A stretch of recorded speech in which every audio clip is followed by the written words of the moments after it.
اردو میں جدید اردو شاعری کی تاریخ، جدید سے میری مراد حالی اور آزاد کے زمانے کی شاعری سے ہے۔ جدید اردو کی شاعری کی تاریخ اور اس کی تنقید کو عموماً کیسے دیکھا اور سمجھا جاتا ہے، تو سب سے پہلی بات تو یہ ظاہر ہوتی ہے کہ ہم تاریخ کو ایک مسلسل دھارے کے طور پر دیکھتے ہیں، اور مولانا محمد حسین آزاد کے زمانے سے اردو ادب و شاعری کی کہانی کو ایک مہا بیانیہ کے طور پر ایک لینئر فیشن میں سناتے آ رہے ہیں۔ اس بیانیہ کو الگ الگ ادوار میں بہت صفائی سے تقسیم کیا جاتا ہے۔ ہر دور میں کچھ ہیرو ہوتے ہیں جو پلاٹ کو آگے بڑھاتے ہیں۔ اس نیریٹو میں یہ ہیرو جو عموماً نقاد ہیں اپنے دور کے حکمراں، بلکہ کبھی کبھی تو سینٹرل ایشین وار لارڈز کی طرح پیش کیے جاتے ہیں۔ یہ الگ بات ہے کہ اگلے دور میں انہیں ویلن قرار دے دیا جاتا ہے۔ ہماری تاریخ کے ہر دور میں ادیبوں اور شاعروں کو ایک فرما بردار رعایا یا سپاہی کی طرح پیش کیا جاتا ہے، جو اس وقت تک اپنے دور کے حکمراں نقاد کے تابع ہوتے ہیں جب تک ایک نیا حکمراں نقاد ان کو پچھلے حکمراں نقاد کے خلاف بغاوت پر آمادہ نہیں کر دیتا، اور اس طرح ایک نئے حکمراں نقاد کی حکمرانی کا دور اور ایک نئے ادبی نظریے کا دور شروع ہوتا ہے۔ ادبی تاریخ لکھنے کا یہ طریقہ ہماری اپنی شخصیت پرستی کی روایت اور کولونیل مائنڈ سیٹ دونوں کی نشانی ہے، جو آزاد کے زمانے سے آج تک چلا آ رہا ہے۔ کلاسیکی شاعری کے ادوار جس کی رنگا رنگ تصویر کشی تو خود آزاد نے ہمارے لیے کر دی تھی، اس کے بعد اخلاقی اور نیچرل شاعری کا دور، پھر اقبال اور جوش جیسی قداور شخصیتیں، پھر ترقی پسند شاعری، پھر شبخونی جدیدیت، پھر 21ویں صدی میں داخل ہونے سے ٹھیک پہلے ہمیں گوپی چند نارنگ صاحب کے اعلان سے ایسا لگتا ہے کہ یہ خبر ہو گئی کہ ہم مابعد جدیدیت کے سنہرے دور میں داخل ہو چکے ہیں، اور اگر کوئی اردو کا شاعر یا ادیب مابعد جدیدیت کے دور میں داخل نہیں ہوا ہے تو اسے تلقین کی گئی کہ وہ فوراً اس دور میں داخل ہو جائے۔ اس آخری دور کی گہما گہمی کی تو میں خود چشمدید گواہ ہوں، کیونکہ اس وقت میں لکھنؤ یونیورسٹی میں ایم اے اور پی ایچ ڈی کی طالب علم تھی، اور لیکن ادبی تاریخ کے اس کولونیل نیریٹو کے کئی نقصانات ہیں۔ پہلا تو یہ کہ یہ بیانیہ تخلیق کار کی سبجیکٹیوٹی سے انکار کرتا ہے، اور دوسرا یہ کہ ادبی تاریخ میں بڑی تبدیلیوں کا صحرا اور الزام ایک نقاد یا تنظیم کے سر رکھ کر اس دور کے ادیبوں کے اجتماعی شعور اور لاشعور کی اہمیت کو بھی نظر انداز کر دیتا ہے۔ تخلیق کار کی سبجیکٹیوٹی سے انکار کی فضا کا سب سے بڑا نقصان یہ ہے کہ اس سے ادیب کی حیثیت اور خود اعتمادی تو مجروح ہوتی ہی ہے، یہ صورتحال ادیبوں اور خاص طور پر نئے لکھنے والوں کے لیے انٹیمیڈیٹنگ بھی ہوتی ہے۔ اسی طرح اجتماعی شعور کی اہمیت کو نظر انداز کرنے سے ادب کے سماجی اور ثقافتی سیاق و سباق کی نفی ہوتی ہے، جس کے نتیجے میں ایک عام قاری کے لیے شاعری کے تجزیے اور ترسیل کے امکانات محدود ہو جاتے ہیں۔ اسی طرح جس لاپرواہی سے ہمارے یہاں ایک ادبی دور سے دوسرے ادبی دور کا سلسلہ جوڑا جاتا ہے، اور ایسا کرتے ہوئے جس طرح سیاسی، سماجی اور ثقافتی حالات کو نظر انداز کیا جاتا ہے، اس سے بھی کئی بلائنڈ سپاٹس پیدا ہوتے ہیں۔ یعنی ایک دور میں کس طرح کا ادب لکھا گیا، اس پر ہم تبصرہ کرتے ہیں اور فیصلہ بھی صادر کرتے ہیں، لیکن ان باتوں کو نظر انداز کر دیتے ہیں کہ یہ ادب ایک خاص زمانے اور معاشرے میں لکھا گیا ہے، اور اس بات پر بھی ہمیں دھیان دینا چاہیے کہ اس خاص زمانے اور معاشرے میں خود اردو زبان جو اس اردو ادب کا وسیلہ ہے، اس کی حیثیت کیا ہے، اس کے بولنے، پڑھنے اور لکھنے والوں کا سماجی، معاشی اور ثقافتی پس منظر کیا ہے،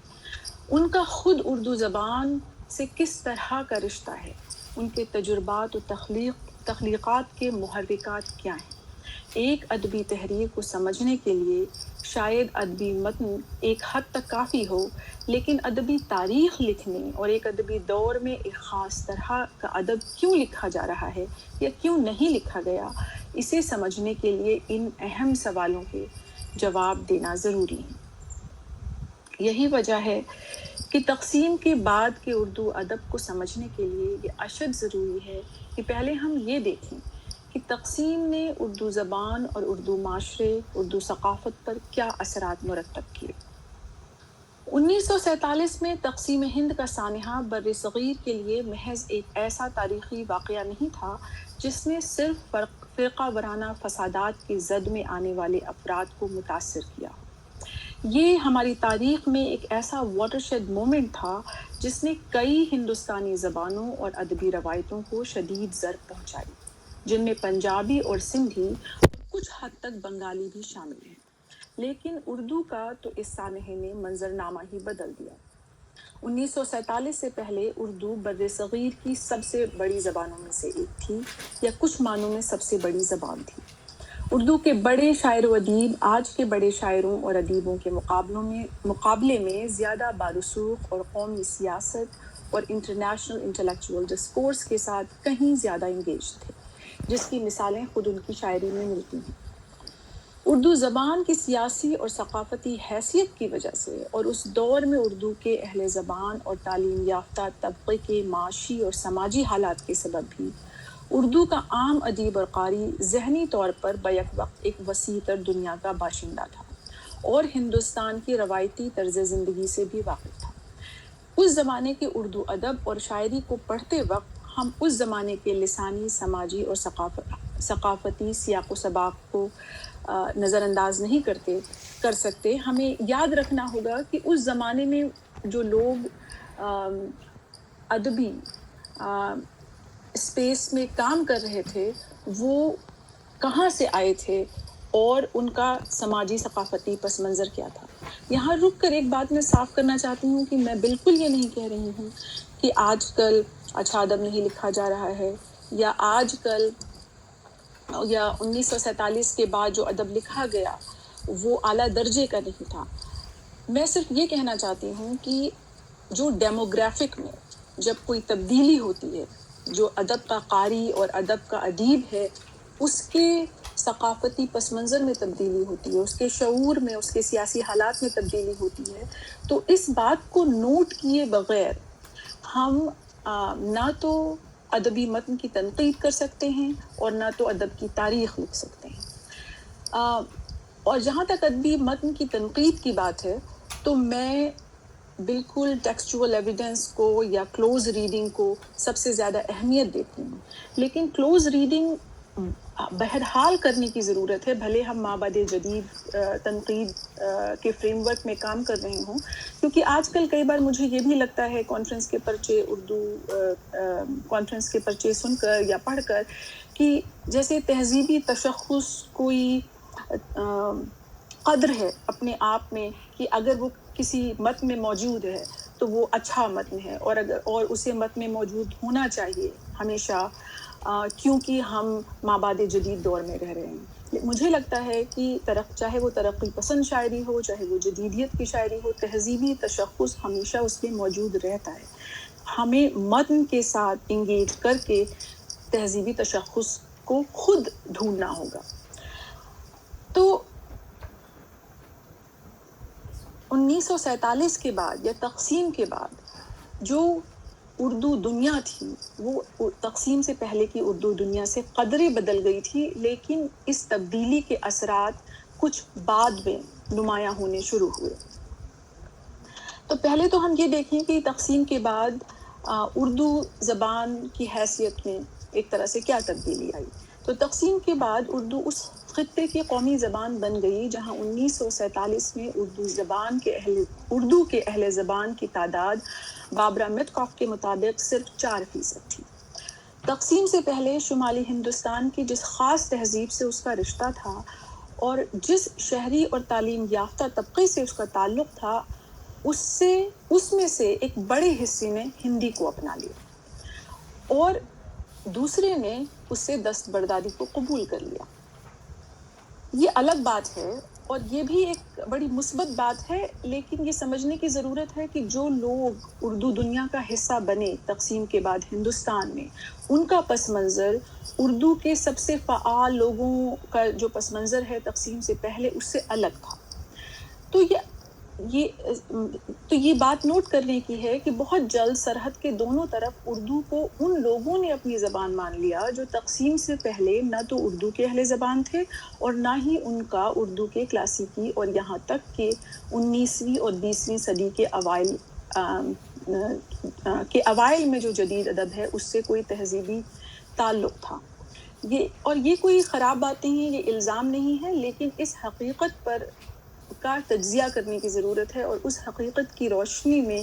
ہمیں اپنے ادب کا مطالعہ کرنے کی ضرورت ہے۔ تو یہ ایک بڑی پیچیدہ اور دلچسپ صورتحال ہے جس کو ہم نظر انداز کر کے تقسیم کے بعد اردو کی ادبی تاریخ کا محاکمہ نہیں کر سکتے، لیکن جب ہم اردو کی ادوار میں پیش کی گئی تاریخ کا جائزہ لیتے ہیں تو ان تبدیلیوں کا بھرپور تجزیہ تو دور کی بات، ان تبدیلیوں کا اعتراف کیے بغیر ہی ایک دور سے دوسرے دور کے سلسلے سیملسلی جوڑ دیے جاتے ہیں، جبکہ حقیقت اتنی سادہ نہیں ہے۔ تقسیم سے پہلے ترقی پسند تحریک کا جائزہ لینے کے بعد جب ہم ادبی تخلیقات کا مطالعہ کریں تو ہم دیکھیں گے کہ تقسیم کے ٹھیک بعد کئی برسوں تک تقسیم کے اسباب اور فسادات کی ہولناکی کو ادب میں پیش کیا گیا، لیکن اس کے بعد ایک نئے طرح کا، ایک مختلف طرح کا ادب منظر عام پر آیا جو تقسیم سے پہلے کے مقبول عام ترقی پسند ادب سے یکسر مختلف تھا، جسے جدیدیت کی تحریک اور شمس الرحمن فاروقی سے جوڑا جاتا ہے اور جوڑا جانا چاہیے، لیکن آج کل اس ادب کی جو اہم خصوصیات تھیں، خوف اور تنہائی اور بیگانگی وغیرہ، اس کو ایک الزام کے طور پر، جدیدیت پر ایک الزام کے طور پر بھی استعمال کیا جاتا ہے۔ فاروقی صاحب نے ضرور ترقی پسندی کے منظم آمرانہ رویے کے خلاف ایک محاذ کھولا اور ان لکھنے والوں کے لیے جو ترقی پسندی سے نالاں یا غیر مطمئن تھے شبخون کی شکل میں ایک پلیٹ فارم فراہم کیا، لیکن انہوں نے کسی طرح کا کوئی ادبی منشور جاری نہیں کیا تھا۔ جس طرح کی شاعری شبخون کے شروع کے دور میں ہو رہی تھی، اس کے سرے ایک طرف راشد اور میرا جی کی اس شاعری سے بھی جڑے تھے جو وہ 1930 اور 40 کی دہائیوں میں پہلے سے کر رہے تھے، اور دوسری طرف اس کا پس منظر اردو ادیبوں کے وہ جذباتی مسائل تھے جو ہندوستان میں یکایک ایک نئے سیاسی نظام کے نافذ ہونے اور اردو ادیبوں کے بڑی تعداد میں ہجرت کرنے کے نتیجے میں فطری طور پر پیدا ہوئے تھے۔ یہ کہنا غلط نہیں ہوگا کہ تقسیم کے سانحے نے جس طرح واقعتاً اور جذباتی طور پر اردو بولنے والوں اور اردو ادیب و شعراء کو متاثر کیا، اس طرح شاید ہی کسی اور گروہ کو کیا ہو۔ شاید اس زمانے میں لکھے بڑے ناول جیسے آگ کا دریا اور اداس نسلیں وغیرہ میں بھی، جن کے سیاسی، سماجی اور ثقافتی شعور سے انکار نہیں کیا جا سکتا، ایک کرب، خوف اور تنہائی کی فضا ملتی ہے۔ یہی وجہ ہے کہ اردو شعراء کی وہ نسل جو تقسیم ہند سے پہلے ہندوستان میں پلی بڑھی، لیکن جس نے اپنی شناخت تقسیم کے بعد بنائی، کچھ معتقد ترقی پسندوں کے علاوہ ان کی شاعری کو آج بھی حلقے ارباب ذوق اور جدیدیت کے ساتھ جوڑ کر پڑھا جاتا ہے، جو درست بھی ہے۔ مثال کے طور پر مجید امجد، منیر نیازی، ناصر کاظمی، خلیل الرحمن اعظمی اور شہریار وغیرہ کی شاعری۔ تو میں اس بات پر اصرار کرنا چاہتی ہوں کہ ایک نظریے کے تحت فاروقی صاحب نے ادبی قدر پر اپنی تنقید میں زور دیا، لیکن ایک نظریے کے طور پر خوف اور تنہائی وغیرہ موضوعات کو نہیں اپنایا گیا۔ آج کل فارمولہ بازی کا الزام دے کر ہم نے اردو کی ادبی تاریخ میں جدیدیت کا ایک کیریکیچر بنا دیا ہے۔ فارمولہ باز شاعروں کی ایک بڑی تعداد ہر دور میں ہوتی ہے، جو جدیدیت کے دور میں بھی تھی۔ میری رائے میں تو فارمولہ باز شاعر بھی ہر دور میں ادبی معاشرے کی رونق میں ایک اہم اور مثبت کردار ادا کرتے ہیں۔ وہ جو مصرع ہے کہ ایک ہنگامے پہ موقوف ہے گھر کی رونق، تو اس میں کچھ سچائی بھی ہے۔ لیکن یہ کہنا کہ اردو شاعری میں خوف، دہشت اور بیگانگی، تجریدیت، یہ سب ایک شبخونی سازش کا نتیجہ تھی، تاریخی حقائق کو، ادیبوں کی سبجیکٹیوٹی کو اور اس زمانے کے ادیبوں کے اجتماعی شعور اور لاشعور کو نظر انداز کرنا ہے۔ یہ بات بآسانی ثابت کی جا سکتی ہے کہ فاروقی صاحب نے ادب میں ادبی قدروں پر اصرار کیا اور ادب کو کسی سیاسی یا اخلاقی نظریے کے تابع ہونے کی شرط سے انکار کیا۔ لیکن انہوں نے شاعری اور ادب کے لیے خوف اور دہشت کے موضوعات کی کوئی شرط کبھی نہیں رکھی. یہ موضوعات اور تجربات اس دور کی صورتحال کا نتیجہ تھے. لیکن ایک اور بات بھی صاف ہے کہ 1980 تک پہنچتے پہنچتے اردو شعر و ادب کا منظرنامہ بڑے پیمانے پر بدل گیا تھا. ادب و ثقافت کی تاریخ میں سب بڑی تبدیلیاں ایک زلزلے کی طرح نہیں آتی. کچھ بہت بڑی تبدیلیاں ایسے بھی آتی ہیں کہ ہمیں ان کا احساس بہت بعد میں جا کر ہوتا ہے. یہ کام تاریخ نگاروں اور تنقید نگاروں کا ہے کہ وہ ان تبدیلیوں کی نشاندہی کریں اور ان کے اسباب کا پتہ لگائیں. ہمارے یہاں اردو میں یہ کام اس طرح اب تک نہیں ہوا ہے جس طرح ہونا چاہیے تھا. چونکہ 1980 اور اس کے بعد اردو ادب میں کچھ بڑی تبدیلیاں فطری طور پر آہستہ آہستہ آئی تھیں جس میں کسی بڑی شخصیت کے براہ راست اور با اعلان انٹرونشن کا ہاتھ نہیں تھا. اسی لیے شاید ہم نے ان تبدیلیوں کو نہ تو نوٹس کیا، نہ کھل کر اس کا اعتراف کیا، نہ بڑے پیمانے پر خوشی اور برہمی کا اظہار کیا. لیکن میرے اپنے مطالعے اور تحقیق کی بنا پر میں دعوے سے کہہ سکتی ہوں کہ 1980 کے بعد اردو کے ادبی منظرنامے میں جو تغیر آیا، جو تبدیلیاں منظر عام پر آئیں، ان کو اردو ادب کی تاریخ میں ایک نئے اور اہم دور کی ابتدا سمجھنا چاہیے. نہ کہ وہ لمحہ جب مابعد جدیدیت کے فلسفے کو یا مابعد جدیدیت کے سے جڑی ہوئی بحثوں کو ہمارے یہاں متعارف کیا گیا. وہ بعد میں ہوا. اصل میں تبدیلی 1980 کے بعد آنا شروع ہو جاتی. 1980 کے بعد اردو میں جس طرح کا ادب لکھا گیا، اس میں جس طرح کے موضوعات بڑھتے گئے اور زبان کا استعمال جس طرح کیا گیا اور ادبی تحریر کے ذریعے سماجی اور سیاسی مسائل سے جس طرح انگیج کیا گیا، ان سب کا گہرائی سے مشاہدہ کریں تو تحقیق اور تفتیش کے لیے 3 جہتیں سامنے آتی ہیں. میرا خیال ہے کہ تبدیلی کی اہم جہتوں اور ان کے اسباب کو سمجھے بنا ہم نہ تو معاصر اردو شعر و ادب کو سمجھ اور پرکھ سکتے ہیں، نہ اس کے سیاق و سباق تک پہنچ سکتے. تو جو پہلی جہت ہے وہ یہ ہے کہ 1980 اور اس کے بعد کا اردو ادب اپنی زمین اور زمانے کے سیاسی اور سماجی مسائل سے جس طرح انگیجڈ ہے اور ان کو پیش کرنے میں جس طرح سے زبان کا استعمال کرتا ہے، اس کی بنا پر اسے مابعد جدید سمجھا جا سکتا ہے، بھلے ہی اس زمانے میں اردو میں مابعد جدیدیت کی اصطلاح استعمال بھی نہ ہو رہی. لیکن مابعد جدیدیت جن نکات کی طرف اشارہ کرتی ہے، یہ ظاہر ہے یہ لیکچر مابعد جدیدیت کے بارے میں نہیں ہے، اور آپ تمام لوگ جانتے ہیں کہ اور 1-2 مثالیں میں دوں گی جس سے صاف ہو جائے گا کہ اس 1980 کے بعد جو کچھ لکھا جا رہا تھا اس میں خوف اور تنہائی وغیرہ کے جذبات اگر تھے بھی، لیکن جس طرح سے سماج اور سیاست کے ساتھ انگیج کیا گیا، اس کی وجہ سے وہ جدیدیت کے پہلے دور کی شاعری سے ادب سے الگ ہے، لیکن وہ ترقی پسند بھی نہیں. تو یہ ادب جو 1980 کے بعد کا ادب ہے، وہ مواد اور زبان کے استعمال دونوں معاملوں میں ترقی پسند اور جدیدیت والے ادب سے الگ ہے. حالانکہ سماجی اور سیاسی موضوعات سے رشتہ روا رکھنے کی وجہ سے کچھ ترقی پسند بزرگوں نے معاصر افسانے اور شاعری کو ترقی پسند یا مارکسی ثابت کرنے کی بھی بھرپور کوشش کی تھی. لیکن اس شاعری اور ترقی پسند شاعروں میں 2 بڑے فرق ہیں. ترقی پسند شاعری مارکسی نظریے کی بنیاد پر دنیا کو ظالم اور مظلوم کی بائنری میں دیکھتی ہے، جبکہ معاصر شاعری دنیا کو ایک پیچیدہ نظام کے طور پر دیکھتی ہے. معاصر ادب میں سیاسی شعور تو ہے، لیکن ادیبوں کا کوئی سیاسی ایجنڈا نہیں ہے. معاصر ادب کا ایک بڑا حصہ ترقی پسند شاعری کی طرح یوٹوپین نہیں، بلکہ میں تو کہوں گی کہ ڈسٹوپین ہے. اور یہ بات جو افسانے ہیں 1980 کے بعد آنے والے، اور جیسے خالد جاوید صاحب کا اپنا افسانوی ادب ہے، اس سے بھی ثابت ہوتی ہے. اس طرح خوف، تنہائی اور خوابناکی کی فضا کی وجہ سے 80 کے بعد آنے والے یا تخلیق کیے جانے والے ادب کو بھی جدیدیت کے ساتھ جوڑا گیا، لیکن جدیدیت کے ساتھ وابستہ تحریروں میں ایک بات یہ ہے کہ وہ تنہائی اور ذات کے کرب، جبر اور تنہائی کو اکثر وجودیت کے فلسفے کے تناظر میں اس شاعری میں بڑھتا جاتا ہے۔ ذات کے کرب کے پس منظر میں کسی خارجی طاقت کا تصور نہیں ملتا۔ اس کے برخلاف معاصر شاعری میں جبر کے لیے ذمہ دار طاقتوں کی شناخت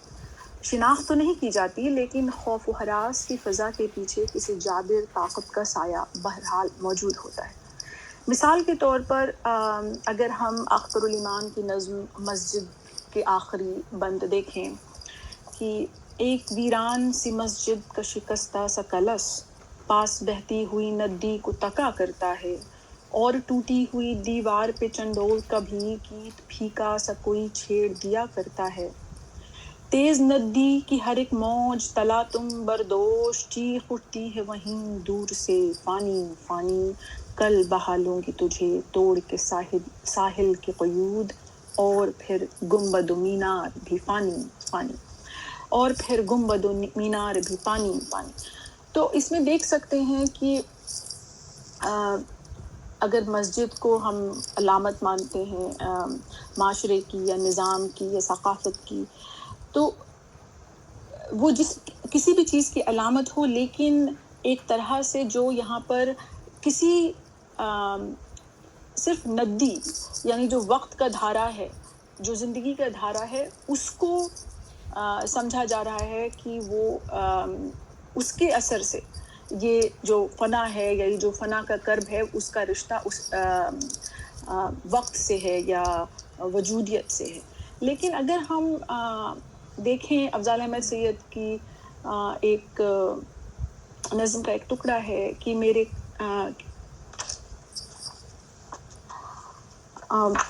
اصل میں ہے نہیں میرے پاس سامنے، لیکن ایک ٹکڑا ہے کہ ہم اس ملبہ فروشوں کے اس ہجوم کو جو ایک جہاز کو توڑ رہا ہے، اسے نظر انداز کر کے کچھ دور ایک ساتھ چل سکتے ہیں۔ تو آپ اس طرح سے ملبہ فروشوں کا ہجوم، یعنی کوئی ایک ہجوم ہے اور کوئی اس میں ظالم اور مظلوم کی بات نہیں ہے، اور جہاز جیسے کہ جو ہمارا آج کا نظام ہے، جو ہمارا آج کا معاشرہ ہے، جس میں ہم رہتے ہیں، اس کو کوئی طاقت ہے جو بالجبر توڑ رہی ہے، وہ دھیرے دھیرے اپنے سے نہیں فنا ہو رہا ہے۔ تو یہ صرف ایک مثال ہے، اور جیسا کہ میں نے کہا کہ مجھے 30-40 منٹ کا وقت چونکہ ملا ہے، تو میں بہت ساری مثالیں نہیں لائی ہوں، یہ بھی کہ یہ ایک کلاس نہیں ہے اسٹوڈنٹس کی، آپ تمام لوگ واقف ہیں جن شاعروں کا ذکر میں کر رہی ہوں، لیکن میں صرف اس بات کی طرف توجہ آپ لوگوں کی ایک طرح سے دلانا چاہتی ہوں کہ یہ ایک فرق ہے مواد اور موضوع کے حوالے سے۔ اسی طرح زبان میں بھی کے معاملے میں، جیسے کہ اگر خوف اور ہراس کی وجہ سے کہا جاتا ہے کہ 1980 سے پہلے کا جو ادب ہے اور بعد کا ادب ہے، دونوں جدیدیت کا ادب ہے، لیکن اس کے باوجود تھوڑا فرق ہے۔ اس جو 1980-90 کے زمانے میں جو ابھرنے والی شاعری ہے، اس میں زبان کا استعمال بہت الگ طرح سے کیا جاتا ہے۔ ایک مثال میں ابھی دوں گی، لیکن جیسے کہ مجھے ایک شعر ہے ناصر کاظمی کا کہ میرے کمرے کی دیواروں پہ ناصر اداسی بال کھولے سو رہی ہے۔ تو وہاں اداسی اپنے آپ میں جو ایک جذبے کا نام ہے، ایک مجرد چیز ہے، اس کو پرسونیفائی تو کیا گیا ہے اور اداسی کا ذکر کیا گیا ہے، لیکن اداسی کو تو ایک اداسی کی فضا کو اس پیکرکشی کے ساتھ کے ذریعے اس کا اظہار کیا گیا ہے۔ لیکن اگر ہم ذکر کریں جو نظمیں بعد میں لکھی گئیں، خاص طور پہ نثری نظمیں، جیسے ذیشان ساحل کی نظم ہے ٹائم بم، اس کا آخری اس کی لائنیں ہیں کہ میرے پاس ایک دل ہے اور ایک ٹائم بم جو دل کے آس پاس ہمیشہ ٹک ٹک کرتا رہتا ہے۔ تو آپ دیکھیں گے کہ بہت جو زبان ہے وہ بہت، ایک تو جس کو ہم شاعرانہ زبان کہتے ہیں، ایک میلوڈیس زبان کہتے ہیں، وہ صرف اس معاملے میں میلوڈیس نہیں رہ جاتی کہ اس میں بحر کا استعمال نہیں کیا گیا ہے، بلکہ یہ بھی وجہ ہے کہ بہت عام جو چیزیں ہیں ان کو ایک جگہ اکٹھا کر دیا گیا ہے. وہ چیزیں کچھ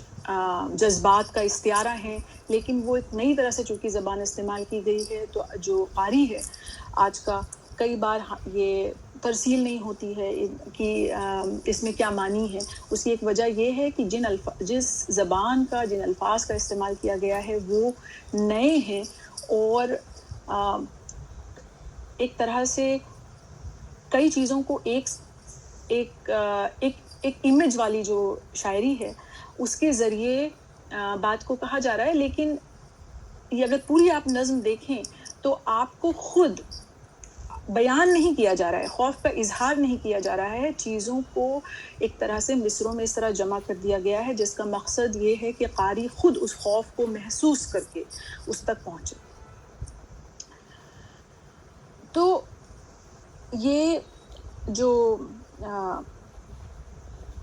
جیسا کہ میں نے کہا کہ زبان کے اعتبار سے اور مواد کے اعتبار سے، دونوں اعتبار سے یہ جو 1980 کے بعد ایک الگ طرح کی شاعری وجود میں آئی، جو ترقی پسند شاعری سے بھی الگ ہے اور جدیدیت کی شاعری سے بھی الگ ہے. لیکن کبھی اور تفصیل سے اس پر بات ہو سکتی. پچھلے ایک دوسری نئی چیز 1980 کے بعد سامنے آئی وہ یہ ہے کہ پچھلی 3 دہائیوں میں ہند و پاک میں جس طرح کا ادب لکھا گیا ہے وہ اگر جب ہم اس پر نظر ڈالتے ہیں تو ہم یہ کہہ سکتے ہیں کہ اب جو اردو کی جو روایت ہے وہ ہندوستان اور پاکستان میں الگ الگ روایت کے طور پر ابھری ہے، یا ایک روایت 2 روایتوں میں تبدیل ہوتی نظر آ رہی ہے، جس کا سلسلہ 80 کی دہائی میں ہی شروع ہو جاتا ہے. تو یہ دوسرا ایک طرح سے میرا نقطہ ہے، اور اس کی بنیادی وجہ یہ ہے کہ جن سیاسی، سماجی اور ثقافتی مسائل سے اردو کے ادیب اور قاری سرحد کے دونوں جانب نبردآزما ہیں، وہ سرحد کے دونوں طرف قدرے مختلف ہیں. اور مجھے اچھی طرح اس بات کا اندازہ ہے کہ ہندوستان اور پاکستان کے بہت سے اردو والے یہ وہ بات ہے جو سننا نہیں چاہتے یا ماننا نہیں چاہتے، اور کافی اعتراض لوگ کریں گے. پچھلے دنوں میں نے یہ بات ایک آن لائن انٹرویو کے دوران کہی تو کئی لوگ ناراض ہو کر کامنٹ کرنے لگے کہ اردو ایک ہے اور ادب کو سرحد میں نہیں بانٹا جا سکتا وغیرہ وغیرہ. لیکن ہم اور آپ عالمی شہرت یافتہ اسرائیلی مورخ یوول ہراری کی بات کی جو سیپینس میں ہے کہ نیشن اسٹیٹ کا خیال بس ایک مفروضہ ہے، اور ہم لوگ سب لوگ جو اکیڈیمیا میں ہیں یا جو تعلیم یافتہ لوگ ہیں وہ کچھ ان کو اس بات کا احساس ہو چکا ہے کہ نیشن اسٹیٹ کا خیال بس ایک مفروضہ ہے. لیکن اگر ہم اس پر یقین بھی کرتے ہوں تو اس بات سے انکار نہیں کیا جا سکتا کہ ہمارے تجربات بڑی حد تک اس مفروضے کی قید میں. ہمارے ملک کا تعلیمی نظام بڑی حد تک ہمارے شعور کی بنیاد بنتا ہے، اور ہمارے ملک کے سیاسی حالات ہمارے روزمرہ کے تجربات کے لیے ذمہ دار ہوتے ہیں. ہمارے ادب پر اس کا اثر پڑنا ناگزیر ہے. سچائی یہ ہے کہ 80 کی دہائی کے ختم ہوتے ہوتے ہندوستان اور پاکستان کے سیاسی اور سماجی حالات ایک دوسرے سے یکسر مختلف ہو چکے تھے. 80 اور اس کے بعد پاکستان میں جن ادیبوں نے لکھنا شروع کیا ان کا اس گنگا جمنی تہذیب سے کوئی واسطہ نہیں تھا جسے آج بھی ہندوستان میں اردو کی تہذیب سمجھا جاتا ہے. یہ ایک بہت اہم میرے خیال میں بات ہے جو سمجھنی چاہیے. اور میں کئی پاکستانی ادیبوں سے جب ہم نے کی گفتگو کے دوران یہ بات بہت اور بھی صاف ہو گئی کہ جو ان کا ایک طرح سے شعور ہے، جو ان کا ثقافتی تشخص جو احساس ہے وہ ہندوستان میں رہنے والے ادیبوں شاعروں سے بہت مختلف ہے. 80 کے بعد اور یہ جو ہے کیونکہ اگین جیسا کہ میں نے کہا کہ تعلیمی نظام بہت اہم ہے، تو 80 کے بعد جو لوگ سے پہلے معاف کیجیے گا جو ادیب اور شعراء پاکستان میں تھے وہ ایک طرح سے تقسیم سے پہلے جو ہندوستان تھا وہ یا اس سے واقف تھے، یا تو وہ خود ہندوستان سے وہاں گئے تھے، یا تو وہ پہلی جنریشن کے لوگ تھے جن کو ان والدین نے ایک طرح سے پالا تھا جو ہندوستان سے گئے تھے. لیکن 1980 کے بعد جو نسل ہے وہ جو اس کے ذہن میں جو کہانیاں ہیں جو کردار ہیں وہ وہی نہیں ہیں جو ہمارے ذہن میں. مثال کے طور پر تانیثیت کے بارے میں بات کرتے ہوئے جب ہم نے کچھ تانیثی شاعرات سے ہم بات کر رہے تھے تو مجھے اندازہ ہوا کہ جن کرداروں کا ذکر ہمارے یہاں ہندوستان میں کیا جاتا ہے خاص طور پہ تانیثی شاعری کے تانیثیت کے بارے میں جب ہم بات کرتے ہیں کلیانی راجن یہاں موجود ہیں تو مجھے ایسا لگتا ہے کہ جو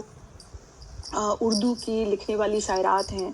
جو ان کے ذہن میں جو امیجز ہیں جو ان کے سیاسی مسائل ہیں وہ بنگالی اور ہندی کی شاعرات سے جو ہندوستان میں ہیں ان سے زیادہ ایک طرح سے ملتے جلتے ہیں اور ہمارے مسائل ہندوستان میں اور پاکستان میں بالکل الگ ہیں اور جن تصویروں پیکروں کہانیوں کرداروں کے ذریعے ہم ان کا اظہار کرتے ہیں وہ بھی الگ ہیں. تو جیسے اگر آپ دروپدی اور سیتا کی لکشمن ریکھا اس طرح کی چیزوں سے وہ لوگ آج اب واقف نہیں ہیں. میرے اپنے ذاتی تجربے اور گفتگو سے یہ ثابت ہوا ہے. تو اگر 80 کے بعد ایک اور چیز ہم بتائیں ابھی پچھلے دنوں ہم بات کر رہے تھے ایک سیشن میں جو یہی کہ نئی شاعری کے بارے میں تو ایک بات کہی گئی کہ ہمارے یہاں تو دیکھیے نثری نظمیں پاکستان میں لکھی جا رہی ہیں اور بڑا ہم تو آگے نکل گئے ہیں اور ہندوستان میں ابھی بھی غزل کا دورہ ہے. تو ہمارے یہاں تو غزل کا ایک طرح سے پھر سے ریوائول ہوا ہے ریختہ کے بعد ہوا ہے اور ہمارے یہاں بہت سارے نوجوان ہندو شعراء جنہوں نے اردو ان کی ایک طرح سے اردو پڑھتے ہوئے وہ بڑے نہیں ہوئے یا ان کو ابھی بھی کئی بار اردو اسکرپٹ نہیں آتی ہے بہت اچھی شاعری کر رہے ہیں. تو ان تمام تبدیلیوں کو نوٹ کر اگر ہم کریں اور ہم یہ دیکھیں کہ یہ سلسلہ شاید کب سے شروع ہوا ہو تو اس میں بھی 80 کی دہائی کا ایک بہت بڑا رول ہے کیونکہ پاکستان میں 80 کے بعد جنرل ضیاء کے زمانے سے ایک اسلامی تہذیب کا پروجیکٹ چلا جو آگے چل کر پاکستان امریکہ کی دہشت گردی کے خلاف جنگ کا میدان بن گیا. پاکستانی عوام کے تجربات اور وہاں کے ادب پر اس کے اثرات کو نظر انداز نہیں کیا جا سکتا. ان اثرات کو خاص طور پر جو کراچی اسکول کی کنٹمپریری شاعری ہے اس میں دیکھا جا سکتا ہے. تو ہم اس طرح کی شاعری ہندوستان میں ممکن ہی نہیں ہے کیونکہ ہمارے حالات الگ ہیں اور جس طرح لیکن مزے کی بات ہے کہ جس زمانے میں پاکستان اسلامی تہذیب اور عالمی دہشت گردی کے ساتھ نپٹ رہا تھا اور ایک طرح سے گلوبل مسلم آئیڈینٹی یا جو گلوبل ایشوز تھے اس کے ساتھ جڑ رہا تھا ٹھیک اسی زمانے میں ہندوستان میں منڈل کمیشن اور بابری مسجد کے تنازع کے زیر اثر شناخت کے نئے سانچے گڑھے جا رہے تھے. صورتحال کے اس فرق کا اثر دونوں ملکوں اور اردو ادب پر نمایاں طور پر دیکھا جا سکتا ہے. میں نے آلریڈی ذکر کیا کہ ہم جس طرح سے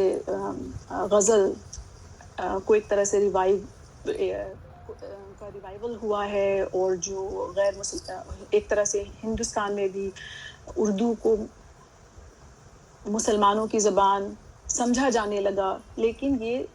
ابھی پوری طرح نہیں بدلا ہے لیکن یہ منظرنامہ بدل رہا ہے. اس میں ہم یہ بھی سمجھ سکتے ہیں کہ جو ہمارے یہاں کی ایک خاص طرح کی رائٹ ونگ سیاست ہے کئی بار ایسا بھی ہے کہ اس کے رد عمل کے طور پر گنگا جمنی تہذیب کو پھر سے ریوائیو کیا جا رہا ہے اور اس کے زیر اثر اردو میں وہ لوگ شاعری کر رہے ہیں جن کے خاندان کے لوگ کم سے کم 2 نسلوں سے اردو سے کوئی واسطہ جن کا نہیں تھا. تو یہ ساری باتیں میرے خیال میں ان کو نوٹ کرنا اہم ہے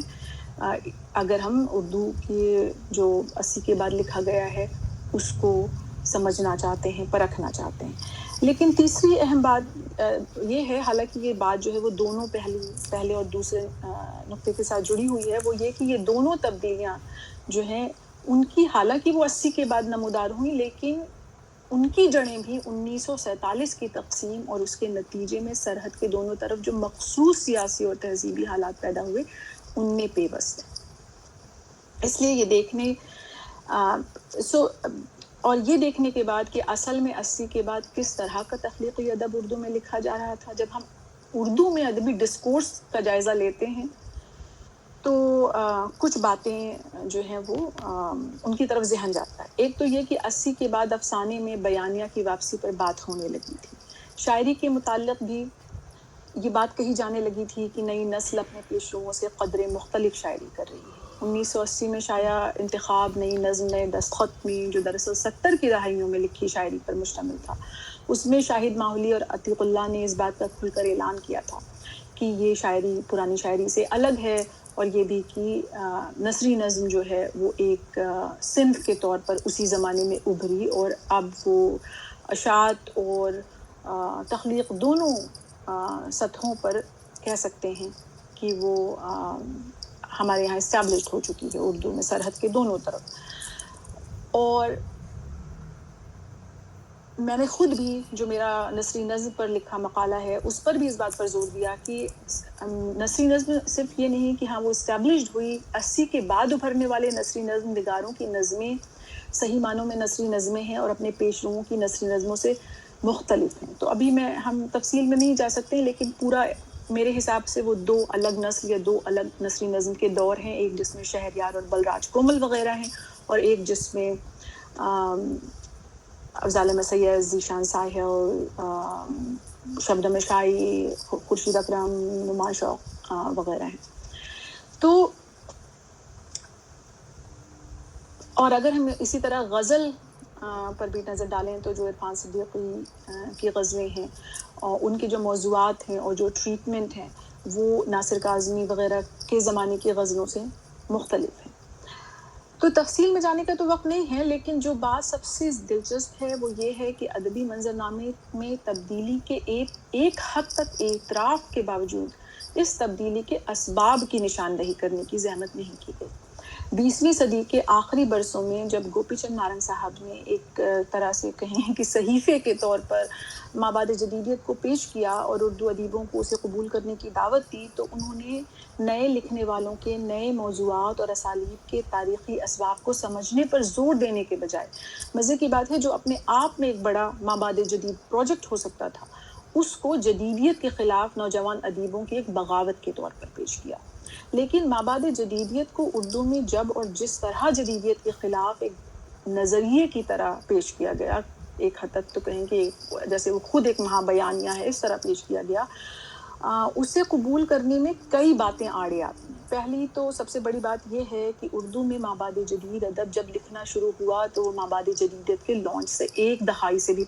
پیشتر ہوا. اس پر مشکل یہ ہے کہ یہ ادب جن ادیبوں نے تخلیق کیا وہ خود جدیدیت کے کیمپ سے وابستہ سمجھے جاتے تھے اور جن کی تحریریں برابر شبکون میں شائع ہوتی تھیں. مثال کے طور پر نثری نظم کے متعلق منفی خیالات کے اظہار کے باوجود فاروقی صاحب شبکون میں برابر نثری نظمیں شائع کرتے رہے. بہت سے افسانے جنہیں ہم آج مابعد جدید افسانے کہیں گے، جن میں خالد جاوید صاحب کے افسانے بھی ہیں، جیسے آخری دعوت جو ہمارے یہاں میرے اس کا جو انگریزی ترجمہ ہے وہ ایک south Asian studies literature, south Asian literature کے کورس میں، میرے اپنے کورس میں شامل ہے. تو یہ سب کچھ ایک طرح سے جدیدیت کے پلیٹ فارم پر ہو رہا تھا. اور فاروقی صاحب کا جو اپنا آخری دور کا کام ہے، چاہے وہ داستان پر ہو یا history of early Urdu literature والا ان کا کام ہے، وہ سب بڑی حد تک پوسٹ ماڈرن اور پوسٹ کولونیل نوعیت کا ہے. تو شاید یہ کہنا غلط نہ ہوگا کہ اردو ادب میں مابعد جدید عناصر سماجی، سیاسی اور ثقافتی صورتحال کی بدولت 1980 کی دہائی میں شامل ہو گئے تھے. تو نارنگ صاحب کا کنٹریبیوشن یہ ہے کہ انہوں نے مابعد جدیدیت اور اس سے وابستہ بحثوں کو اردو میں ترجموں اور کانفرنسوں کے ذریعے متعارف کیا. لیکن اس کا فائدہ تبھی ہو سکتا ہے جب ہم مابعد جدیدیت سے جڑے خیالات کا استعمال اطلاقی تنقید میں کریں. مابعد جدیدیت کے ڈسکورس نے ہمیں خود باور کرایا ہے کہ ادب کی جڑیں کسی خارجی نظریے میں نہیں بلکہ معاشرے کے سیاسی اور سماجی حقائق اور زبان کے لسانی ڈھانچوں میں ڈھونڈنی چاہیے. اس لیے تقسیم کے بعد اردو ادب کے موضوعات اور ڈکشن پر تبصرے سے پہلے ہمیں خود اردو زبان اور اس کے بولنے اور لکھنے والوں کی طرف متوجہ ہونا پڑے گا. تقسیم کے بعد اردو کی سیاسی، سماجی اور ثقافتی تاریخ پر نظر ڈالیں تو ہمیں جس طرح کے نشیب و فراز نظر آتے ہیں ان کے سلسلے فسادات کے افسانوں سے کہیں آگے تک پھیلے ہوئے ہیں۔ تقسیم اور اس کے نتیجے میں ہند و پاک کی سیاست اور معاشرے میں جس طرح کی تبدیلیاں رونما ہوں، انہوں نے اردو کے لیے سرحد کے دونوں طرف ڈرامائی انداز میں ایسے نئے حالات پیدا کیے جنہوں نے براہ راست اور بالواسطہ طور پر اردو ادب اور شاعری پر دور رس اثرات مرتب کیے۔ اس لیے یہ ضروری ہے، اور یہی ایک طرح سے بنیادی پیغام ہے میرا اس گفتگو کے ذریعے، کہ یہ ضروری ہے کہ ہم مابعد تقسیم اردو ادب کو سمجھنے، پرکھنے اور اس کی تاریخ لکھنے کے لیے تقسیم کے اس پیدا کردہ حالات کو بنیادی حوالہ بنائیں۔ بہت شکریہ آپ تمام خواتین و حضرات کا جو یہاں موجود ہیں، اور مجھے خالد جاوید صاحب نے بتایا ہے کہ اس لیکچر سیریز کی روایت یہ ہے کہ بس بات چیت ہوتی ہے اور اس کے بعد وہ بات چیت ختم کر دی جاتی ہے شکریہ کے ساتھ۔ تو ہم یہ بات چیت یہاں ختم کر رہے ہیں، لیکن اگر کوئی سوال ہے، اور مجھے معلوم نہیں کہ کیا پروٹوکول ہے، تو مجھے تو لگتا ہے بات چیت کا مقصد یہ ہوتا ہے کہ اس کے بعد ایک گفتگو کا سلسلہ ہو۔ تو اگر آج نہیں بھی تو اگر آپ میں سے، مجھے معلوم ہے کہ بہت سارے لوگوں کو میری کئی باتیں جو میں نے کی اس پر اعتراض ہو سکتا ہے، یا لوگ کہیں گے کہ وضاحت کے لیے مثالیں پیش کیجیے، تو میں نے چونکہ بات میرے لیے بہت ضروری تھا یہ کہ میں یہ باتیں کہوں، اور وضاحت کے لیے مثالیں میں ضرور پیش کر سکتی ہوں، لیکن زوم موجود ہے، تو انشاءاللہ ہماری پھر ملاقات ہوگی اور ہم کوئی ایک پینل ڈسکشن وغیرہ کر سکتے ہیں، اگر خالد جاوید صاحب اور تمام آپ لوگ مطلب آپ لوگوں کو دلچسپی ہو تو۔ بہت بہت جامعہ کا شکریہ، صدر کا شکریہ، خالد جاوید صاحب آپ کا شکریہ کہ آپ نے اپنا اتنا قیمتی وقت مجھے دیا، شکریہ۔ حالانکہ میں دیکھ رہی ہوں کہ مہر افشاں فاروقی از ریزڈ ہینڈ۔ مہر، مجھے معلوم نہیں ہے کہ جامعہ کے اس لیکچر سیریز کا پروٹوکول کیا ہے، لیکن جیسا کہ ہم نے کہا کہ تو میں جو ناظم صاحب ہیں، ثاقب صاحب، یہ اب ان کے حوالے کرتی ہوں۔ اگر کسی کا سوال ہے ان کی اجازت سے میں جواب دے سکتی ہوں۔ میں پروفیسر شہزاد انجم صاحب سے درخواست کروں گا کہ فوزیہ فاروقی کے اس لیکچر کے بعد سوال و جواب کی اجازت دی جائے، تاکہ کچھ بحث ہو، اور باتیں کی بہت کنٹروورشیل بھی ہیں بعض جگہ پر، جس پر گفتگو ہونی چاہیے، تو ذرا زیادہ صورتحال واضح ہوگی۔ اور اس اچھا لیکچر ہے، بہت اہم نکات ہیں، تو ظاہر گفتگو ضرور ہو اگر گنجائش ہو آپ کے ہاتھ سے۔ نہیں، واقعی میں گفتگو بہت فکر انگیز، معنی خیز، اور اس سے زیادہ بحث انگیز۔ تو بہرحال ثاقب عمران صاحب 2-3 لوگوں سے سوالات لیں، وضاحت نہیں نا، ورنہ وضاحت کا سلسلہ جو شروع ہوگا تو آج ہمیں 3-4 لیکچر اور سننے پڑیں گے۔ نہیں، سوالات جو ہوں وہ سوالات 3-4 لوگ جو کہیں وہ کہیں، فوزیہ جواب دے دیں، اور اس کے بعد جو ہے محفوظ صاحب۔ میں اپنی دوست فوزیہ کی اس بات سے متفق نہیں ہوں کہ بر صغیر میں جو 2 حصے ہیں، ہندوستان اور پاکستان،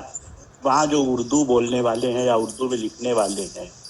تو ان کے مسائل کس حد تک مختلف ہیں، اور کیا ان کے درمیان اشتراک کا کوئی پہلو بھی نہیں ہے کہ جو اس ادب کو متاثر کر رہا ہو، ادبی رویے کو۔ اس پر مجھے کچھ اشکال ہیں، چونکہ ظاہر ہے کہ آپ دیکھیں کہ کامن فیکٹر تھا جو ہجرت کا لمحہ آپ نے دیکھا، وہ یہاں سے جانے والوں نے لکھا، اس کو کس طرح سے انہوں نے انڈورس کیا ہوگا۔ بس اس پر میں چاہ رہا ہوں کہ تھوڑی سی گفتگو آپ اور کر لیں 2 منٹ، اس کو آپ الگ کیوں دیکھتی ہیں، کس طرح؟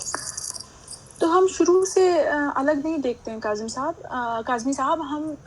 یہ کہہ رہے ہیں کہ جو ہجرت کا لمحہ تھا، حالانکہ اس کی نوعیت بھی الگ الگ تھی، لیکن اگر آپ ہاؤسنگ سوسائٹی قرۃ العین حیدر کا دیکھیں اور عصمت چغتائی کا افسانہ گرم ہوا پڑھیں، تو ہم دیکھیں گے کہ دونوں ملکوں میں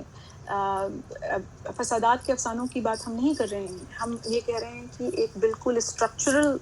لیول پر جو اردو بولنے والے لوگ تھے ان کا جو معاشی سماجی ثقافتی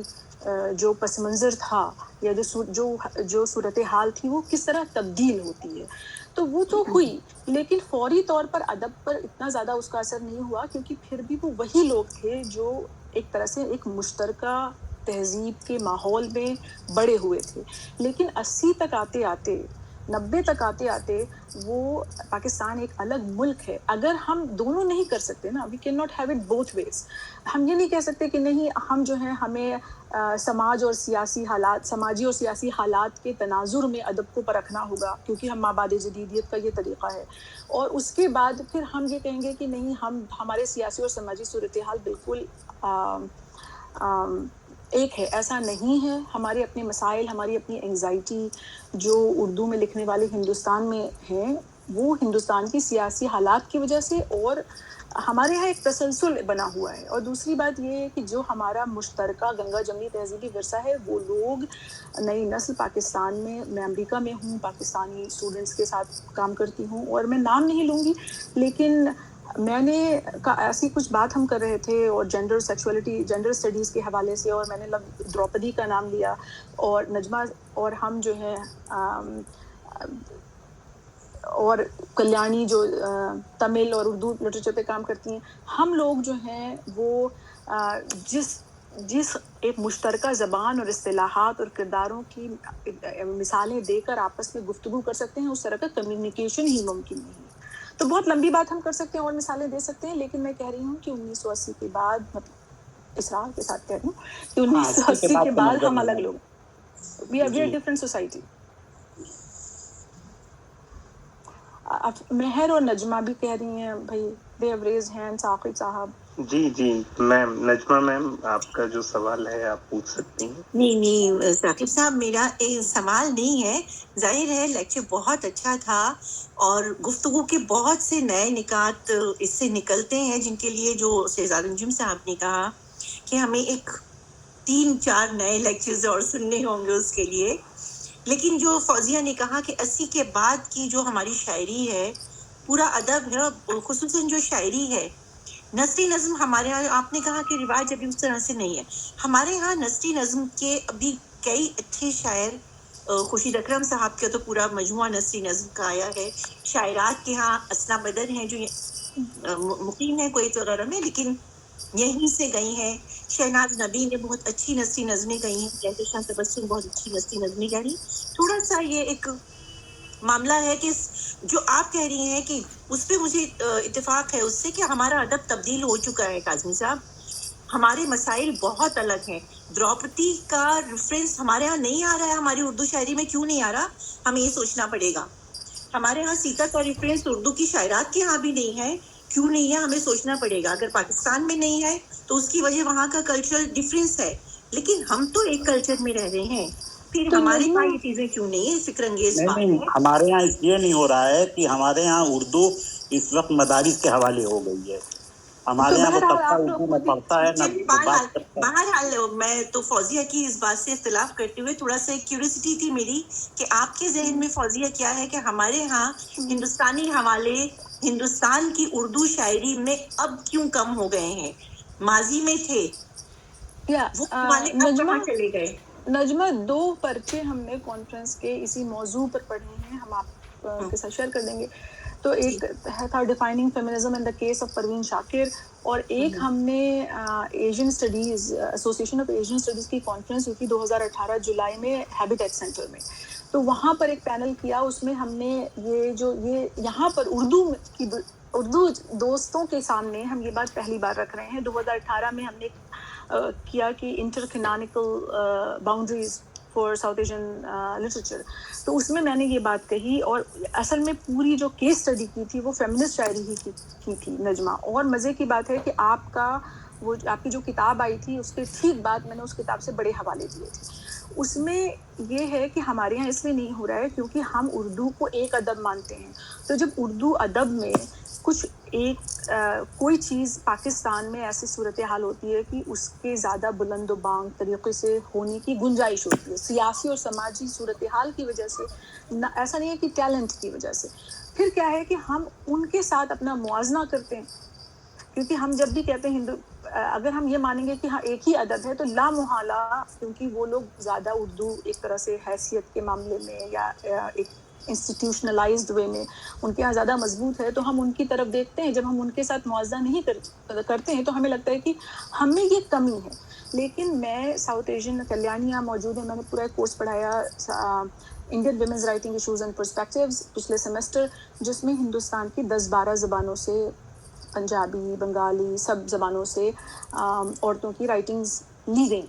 اس میں ہم نے یہ دیکھا کہ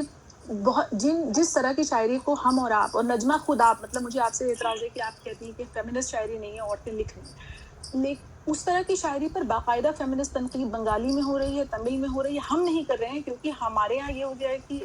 اگر فہمیدہ ریاض اور کشور ناہید کی طرح کی شاعری نہیں ہے تو ہمیں لگتا ہے کہ وہ فیمنسٹ نہیں ہے. لیکن ہندی میں دور تک کیوں جائیں, کیونکہ میں نے یہی کہا تھا کہ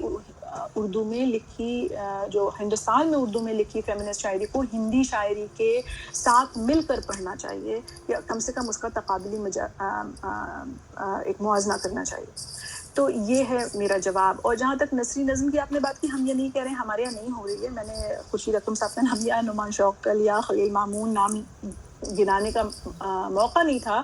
میں بس یہ کہہ رہی ہوں کہ لیکن جیسے ان کے یہاں ایک طرح سے زیادہ مضبوطی سے ابھری اور ان کے یہاں وہ مین اسٹریم بن گئی.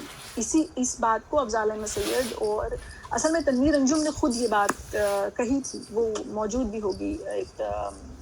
زوم ویڈیو پر,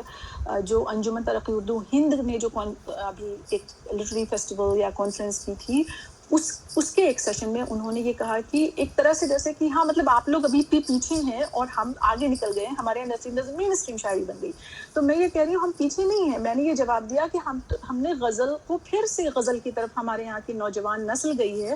کیونکہ ہم جو ہمارا پرانا کلاسیکی ورثہ ہے وہ ہمیں ہماری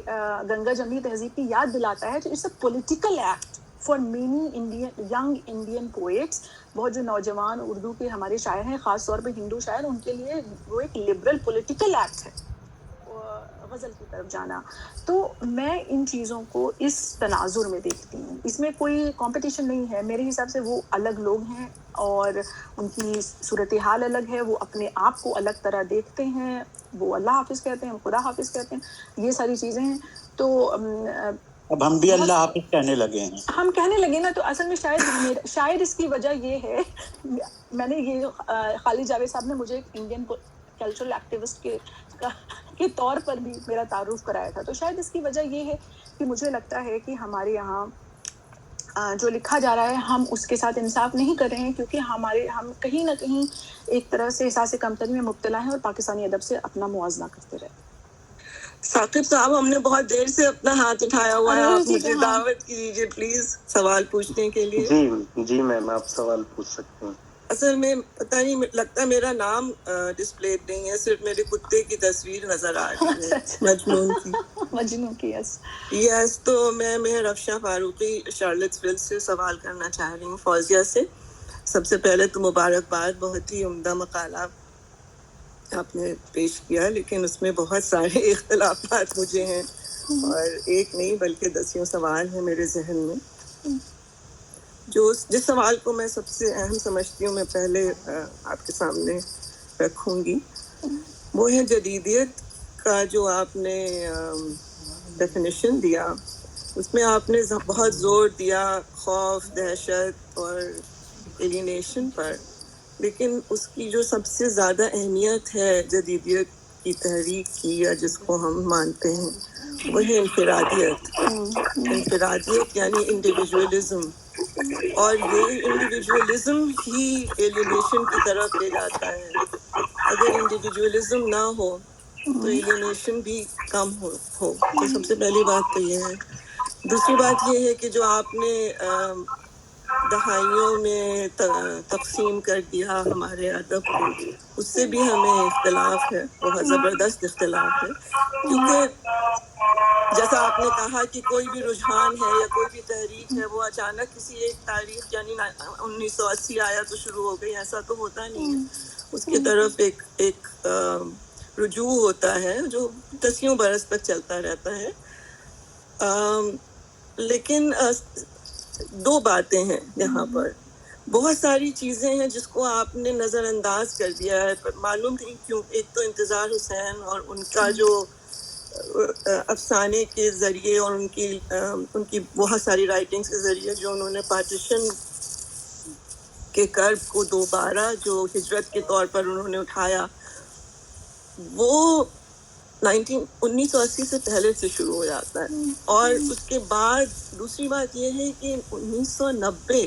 اگر ہم اسی پہ چلیں کہ کہاں کہاں ہم یہ لائنز ڈرا کریں، تو 1990 سے لے کر کے پارٹیشن لٹریچر کے اوپر بہت زور و شور سے ایک ہجوم سا شروع ہوا، مطلب لکھنے کا اور ری ڈسکوری اینڈ ری رائٹنگ، اور اس کو آپ اگنور نہیں کر سکتی ہیں. آپ نے اس کا ذکر نہیں کیا اپنے مقالے میں. So I would like to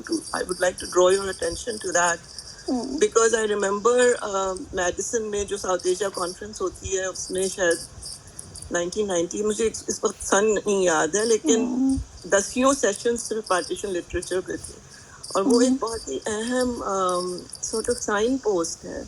So there are lots of things that you and I can talk about offline, I suppose. But really, I want you to respond to this this point about individuality, which is considered to be the hallmark of Jadidiyat. You just can't ignore that. No, yes. مہر، جو آپ باتیں کر رہی ہیں نا، شاید یہ کہ میں نے جب شروع میں کہہ دیا کہ میں اردو دنیا میں ہونے والے ڈسکورس میں کیا کمیاں ہیں، جدیدیت کے بارے میں بھی بات کی جائے یا اردو تاریخ کے بارے میں بات کی جائے، تو میں ایک طرح سے اس کو میرا یہ جو میری گفتگو ہے وہ ایک طرح سے رسپانس میں کر رہی ہوں، اس کا رسپانس ہے. میں بالکل آپ سے متفق ہوں، بلکہ مزے کی بات یہ ہے کہ یہ جو تمام جو اردو میں خود اردو دنیا میں اردو ادب کے بارے میں جب بات ہو رہی ہے تو اس میں جو بہت سارے گیپس ہیں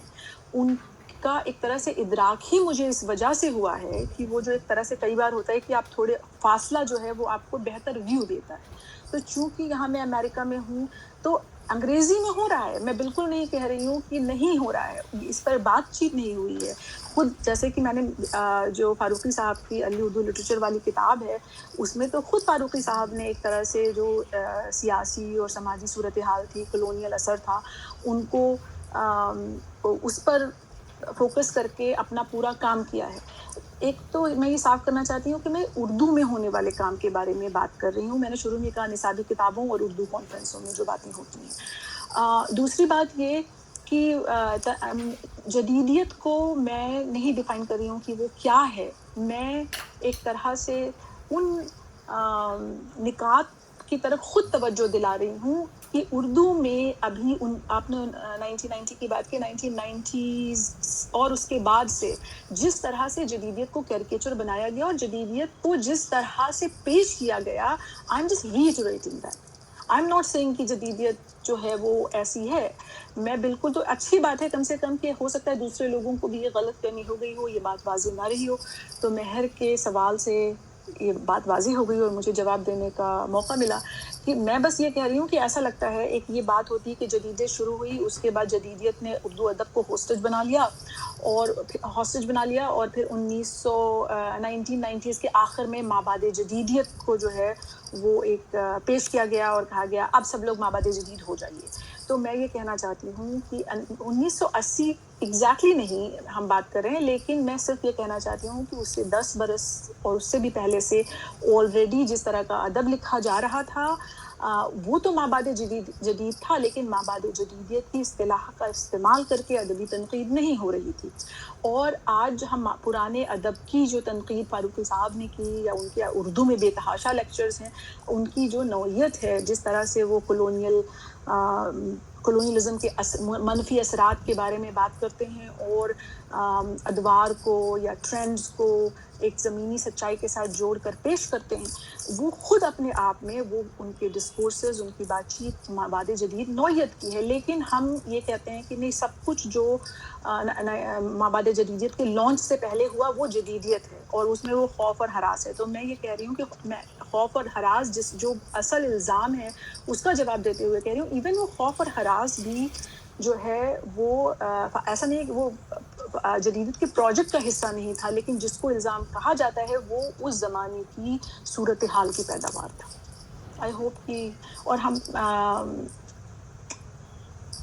تو یہ چونکہ میں نے یہ پوری بات چیت اردو میں لکھی، اور اردو میں ایک طرح سے مجھے معلوم تھا کہ بحث انگیز ہوگی اور بہت سارے اعتراضات ہوں گے، لیکن شاید میرا مقصد ہے کہ بہت ساری باتیں ہم خود امریکہ میں بیٹھ کر یا جس طرح سے اردو ادب کو دیکھ رہے ہیں، خود اردو والے اس طرح سے نہیں دیکھ رہے ہیں کئی بار. تو یہ جو زوم میٹنگ ہے، یہ ہم ایک ہے کہ ہم ایک دوسرے کے ساتھ اپنے اپنے نقطۂ نظر کو، اپنے اپنے نظریے کو شیئر کریں. تو یہ ایک بہانہ مجھے ملا خالد جاوید صاحب کی دعوت سے کہ ہم یہ سلسلہ شروع کریں. شعبے کے کوئی استاد اگر کوئی گفتگو کرنا چاہیں، کوئی سوال ہو تو شعبے کے استاد.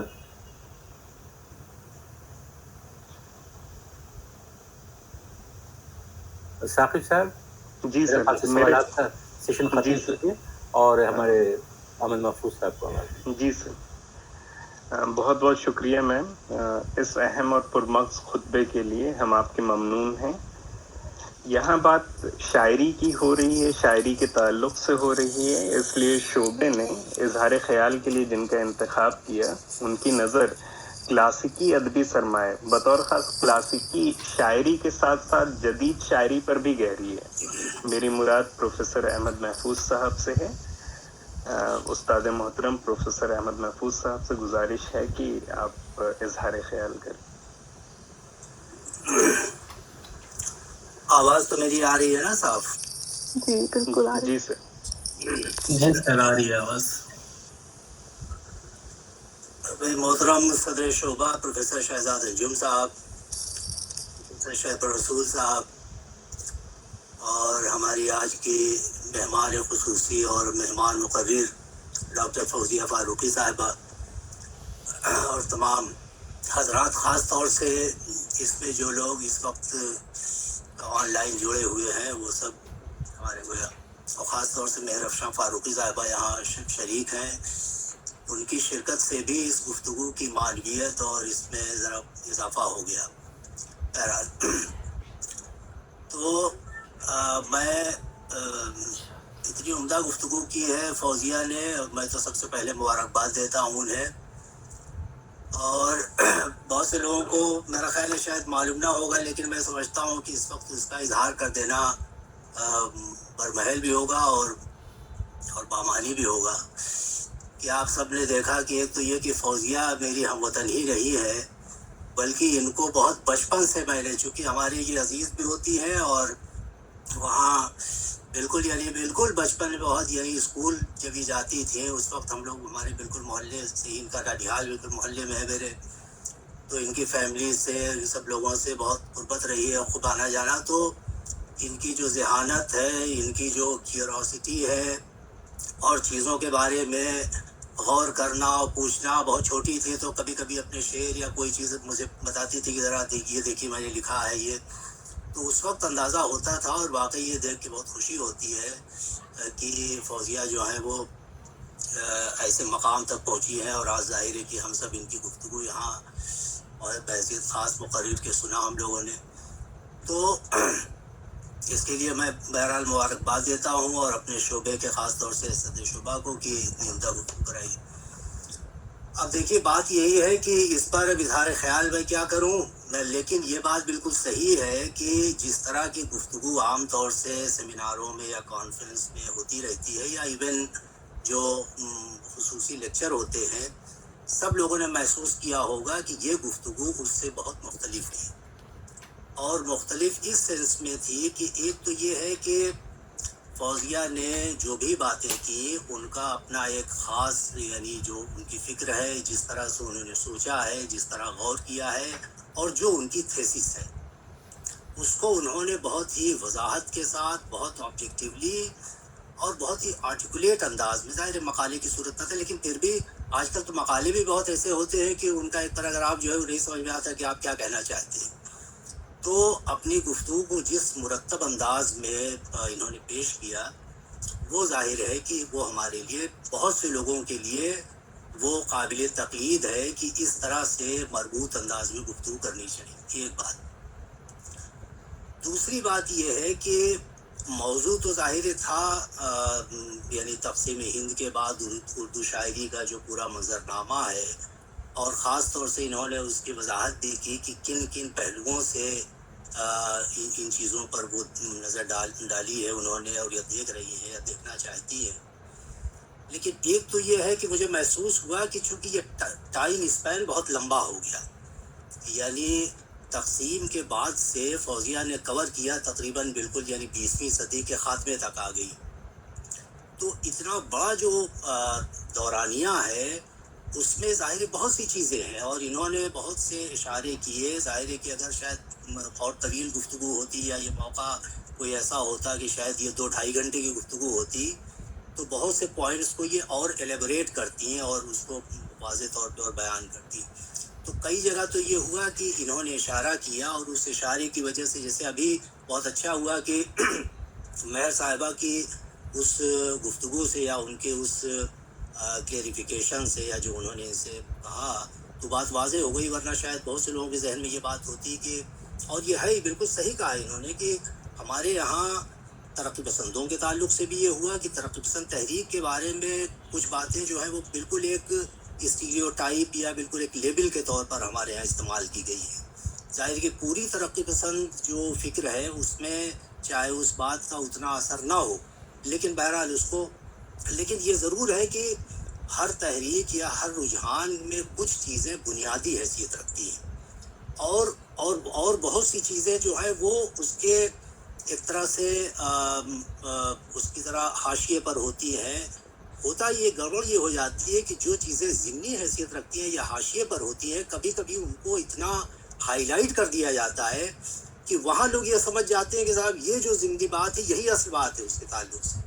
تو اس کی طرف انہوں نے بہت صحیح اشارہ کیا کہ ہمارے یہاں، ارے بھائی آپ ذرا دیکھیں، غور کیجئے کہ شبخون نکلا ہے 66 میں، اور 66 میں جب شبخون نکلا ہے تو ایسا نہیں ہے کہ جیسے شبخون نکلا ویسے ہی جدید شروع ہوئی. ایسا بھی بات ہوئی کہ پہلی بات تو میں بھی یہ نہیں سمجھتا کہ ادب اور علم کی دنیا میں یا فنون کی دنیا میں کسی سن کو یا ایون کسی ڈیکیڈ کو ہم باقاعدہ آئیڈینٹیفائی کر لیں کہ صاحب یہاں سے تبدیلی شروع ہو گئی،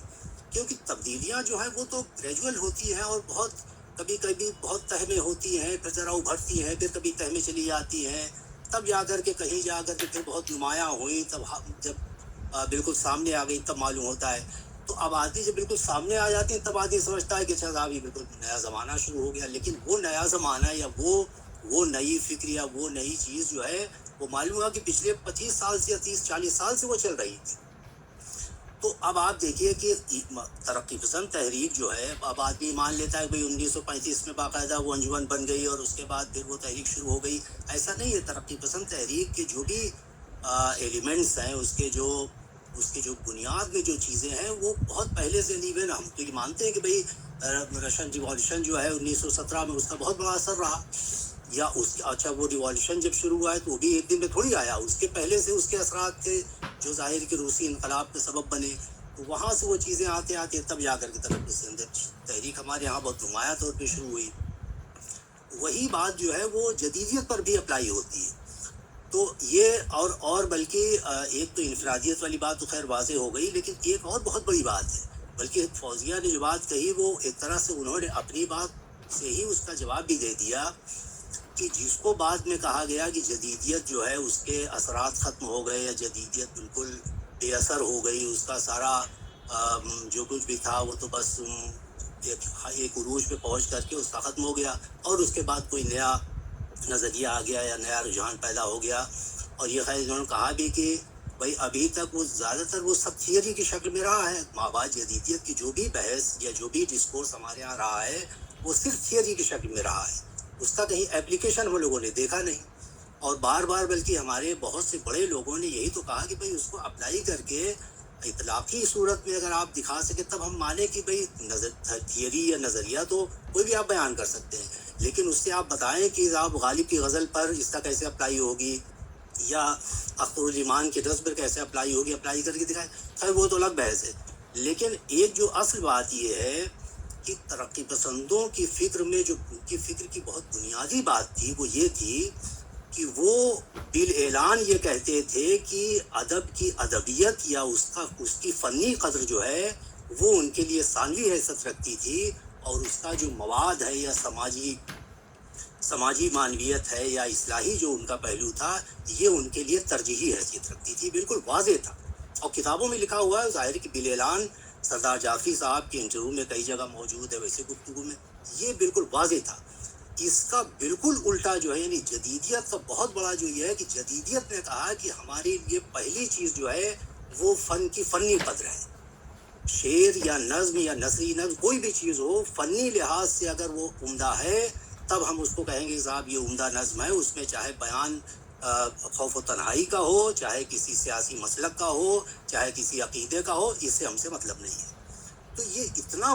بڑا چینج تھا یہ کہ ادب کو ادبی قدر کے ساتھ گویا مشروط کر دینا. اور فوزیہ نے یہ کہا بھی کہ فاروقی صاحب نے جو ابھی آج تک فاروقی صاحب کے اس مضمون کا جواب تو کوئی نہیں لا سکا کہ ادب کے غیر ادبی معیار میں فاروقی صاحب نے جو تھیسس قائم کی ہے اس کا جواب کوئی آج تک تو نہیں دے سکا، اور معلوم ہے کہ 40 سال ہو گئے اس مضمون پہ لکھے ہوئے. تو سوال یہ ہے کہ ہم یہ نہیں کہہ رہے ہیں کہ زمانہ بدلتا نہیں، زمانے میں تبدیلیاں آتی ہیں، لیکن ہوتا یہ ہے کہ جو رجحان یا اس رجحان کو قائم کرنے والی وہ باتیں جو بہت نمایاں ہیں، وہ نمایاں باتیں جو ہے وہ کیا ریجیکٹ ہو گئیں کہ نہیں. اصل بات یہ دیکھنے کی ہوتی ہے. جیسے ترقی پسندوں کی یہ بات جو ہے یہ بات کہ ہماری جو نسل ہے سب مانتے ہیں کہ نہیں صاحب اصل چیز تو ادبیت ہے، اصل چیز جو ہے وہ شاعری کا شاعری پن ہے، شعر کا شعر پن ہے، اس کی فنی قدر ہے. ارے بھائی شعر جو ہے ردیف قافیہ ٹھیک بیٹھا ہی نہیں اور آپ کہہ رہے ہیں اس میں بات بڑی عمدہ کہی گئی، بڑا عمدہ شعر ہے. معلوم ہے کہ نہ ردیف ٹھیک سے آئی نہ قافیہ ٹھیک سے بیٹھا. تو فاروقی صاحب نے اچھا ایک اور پہلو ہے، آپ یہ دیکھیے کہ یعنی پری پارٹیشن کا زمانہ جو ہے وہ ہمارے یہاں وہ زمانہ ہے کہ جہاں ہماری جو کلاسیکل جو ٹریڈیشن تھی اس کی قدر پوری طرح قائم تھی، بڑی حد تک قائم تھی. اس کے بعد یہ جو بیچ کا زمانہ ہے ترقی پسندوں کا، انہوں نے تو یعنی کھل کے لکھا اور کہا کہ صاحب ہماری پوری کلاسیکی روایت جو ہے وہ بےمانی ہمارے لیے، کیونکہ وہ جاگیرداری کا نظام جو تھا اس کی پیدا کردہ ہے. اور اختر حسین رائے پوری کی کتاب موجود ہے ادب اور انقلاب، اس میں تو انہوں نے بالکل ریجیکٹ کیا، یعنی آؤٹ رائٹلی ریجیکٹ کیا. آپ یہ دیکھیے کہ ترقی پسندوں کے زمانے کے بعد اس کا ریوائول جو ہے وہ جدیدیت کے زمانے میں ہوا ہے. اور جس کو ہم یہ کہتے ہیں، ارے بھائی 80s میں آپ سوچئے کہ 90 اور 91 92 93 میں تو فاروقی صاحب کی 4 جلدیں آئی ہیں شعر شورانگیز کی. اور شعر شورانگیز کی اشاعت کے بعد ہماری کلاسیکی جو روایت ہے اور کلاسیکی شاعری اور ہماری کلاسیکی تہذیب، خاص طور سے غزل کی شعریات اور ان چیزوں کی طرف جس طرح رجحان پیدا ہوا ہے وہ آخر کب ہو رہا ہے؟ بھائی 90s کے شروع میں، یعنی 91 میں پہلی جلد آئی ہے، 92 93 94 میں چوتھی جلد آئی ہے. اب آپ سوچئے کہ یہ وہ زمانہ ہے، تو ان سب چیزوں کو ہم نظر انداز نہیں کر سکتے. اس لیے کہ جدیدیت، ہم یہ نہیں کہہ رہے ہیں کہ جدیدیت جو ہے وہ اسی طرح سے آج بھی قائم ہے، یہ سب میں نہیں کہہ رہا ہوں. میں یہ کہہ رہا ہوں کہ تبدیلیاں آئی ہیں اور ان تبدیلیوں کی طرف بالکل صحیح کہا کہ ہمیں یہ غور کرنا چاہیے. اور یہ تو اس میں کوئی شک ہی نہیں ہے کہ جو باتیں انہوں نے کہی یہ ہیں بہت بحث انگیز اور اس میں بہت سے لوگ آئے، لیکن تھاٹ پرووکنگ لیکچر یا گفتگو جو ہے آج کے زمانے میں یہ بھی بہت بڑی بات ہے.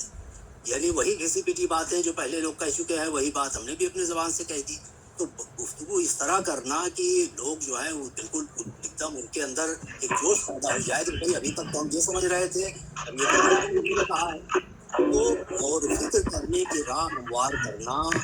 اور اس پر مزید غور کرنا اور اس کی تہ میں جانا،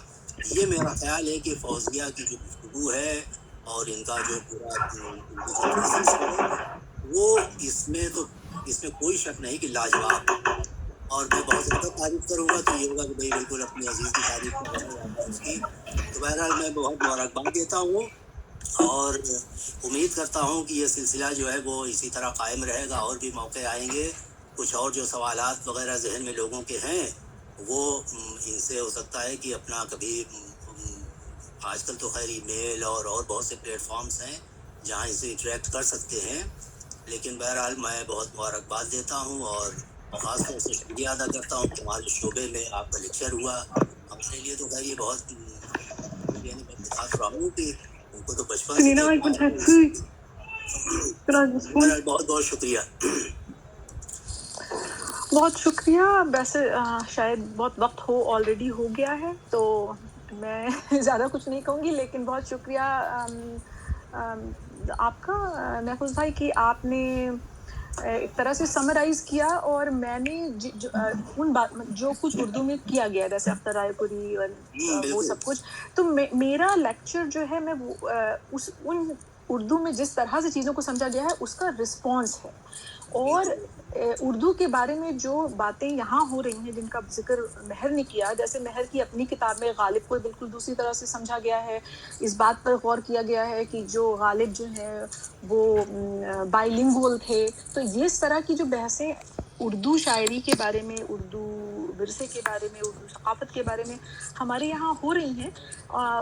تو ایسا تو یہاں پر جو لوگ کام کر رہے ہیں ان کی اپنی ایک طرح سے اسٹرینتھس ہیں اور اپنی ویکنیسز ہیں. اور جو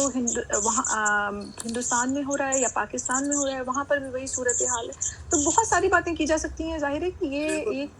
گھنٹے میں کرنے والی باتیں نہیں ہیں. میں نے کچھ سوال اٹھائے ہیں اور کچھ لوگوں نے کہا کہ آپ اپنا نام دے دیجئے، کانٹیکٹ تو بہت آسان ہے، fawzia@princeton.edu پرنسٹن ویب سائٹ پہ آپ ڈھونڈ سکتے ہیں میرا ای میل. اگر کوئی ادبی سوال ہے یا اور میرے لیے بھی یہ گفتگو جو Q&A ہوتا ہے بہت اہم ہے، کیونکہ میں بھی چیزوں کو پھر سے اور اس پر غور کروں گی. بہت شکریہ شہزاد صاحب آپ کا خالد جاوید صاحب آئی ڈونٹ نو وہ ہیں یا نہیں، لیکن آپ تمام لوگوں کو بہت شکریہ. لیکچر آپ کا بہت عمدہ، لیکچر واقعی بہت تھاٹ پرووکنگ تھا، بہت عمدہ اور بہت سوالات پیدا ہو گئے، یہ بھی اس کا ایک ثبوت ہے. ہاں بالکل. ہاں، اور محفوظ صاحب نے تو بہت اہم اس کے پہلوؤں کو وہ بھی کر دیا، سمرائز کر دیا، بلکہ کلیریفائی بھی کر دیا. ایک بات بس میں بات کہہ دوں، ختم کروں کہ ترقی پسندوں نے وہ جو اختر حسین والا رویہ تھا اس سے رجوع کیا. بعد میں کہتے ہیں سردار جعفری نے پیغمبران سخن جب لکھی تو میرا خیال اس وقت تک شاید انہیں اس غلطی کا احساس ہو گیا تھا، لیکن رجوع کرتے کرتے بہت دیر ہو گئی تھی. ہاں دیر ہوئی، جس میں یہ کوئی بالکل یہ بات. ایک اور بات میں کہوں کہ ایک اور بھی شاید یہ بھی ہے کہ جو میرا اپنا سوچنے کا طریقہ ہے وہ بنا ہے کمپیریٹیو لٹریچر کورسز پڑھانے سے، یا اردو کو ساؤتھ ایشین لٹریچر کے بیچ کا ایک لٹریچر کے طور پر دیکھنے سے. ہمارے یہاں اردو کو جیسے سمجھا جاتا ہے کہ یہ ایک کوئی جزیرہ ہے نا، جو بس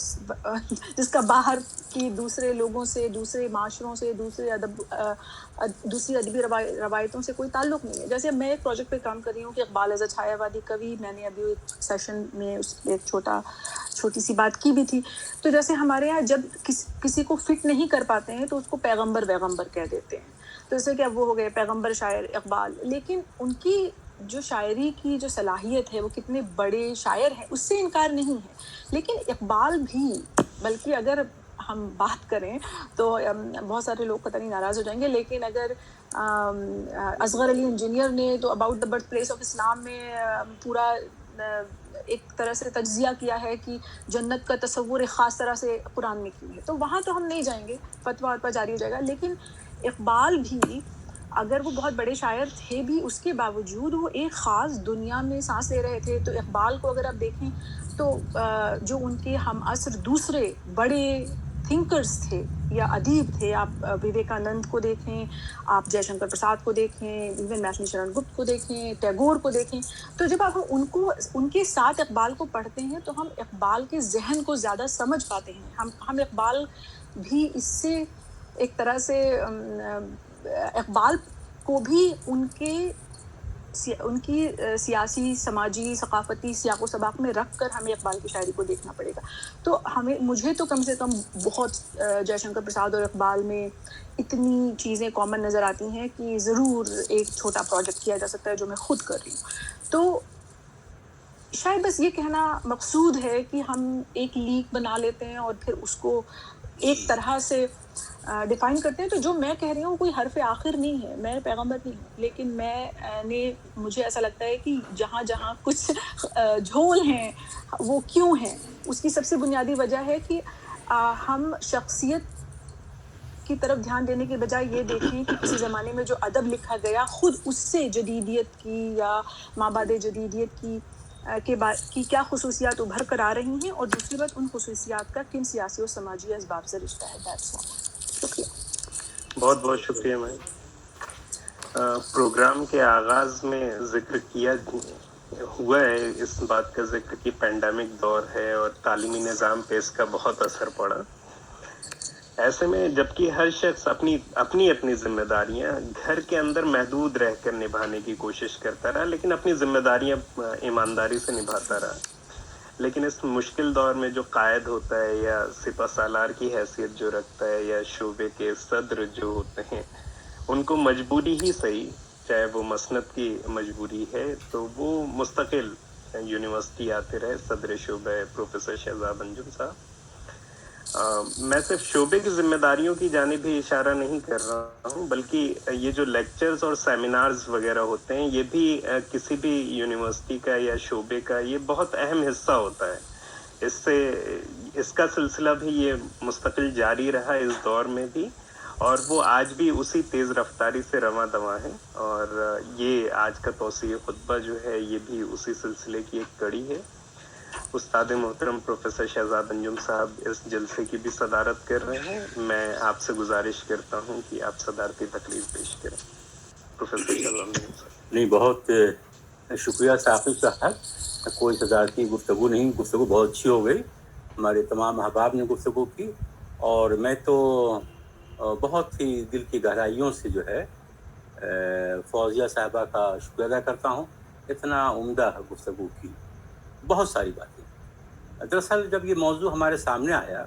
تو ہم لوگ یہ غور کرنے لگے. میں ذاتی طور پر اتنا بڑا پھیلا ہوا موضوع، اور یہ کہ اردو شاعری تقسیم کے بعد یا مابعد تقسیم اردو شاعری، یہ کس طرح سے اس کو ایک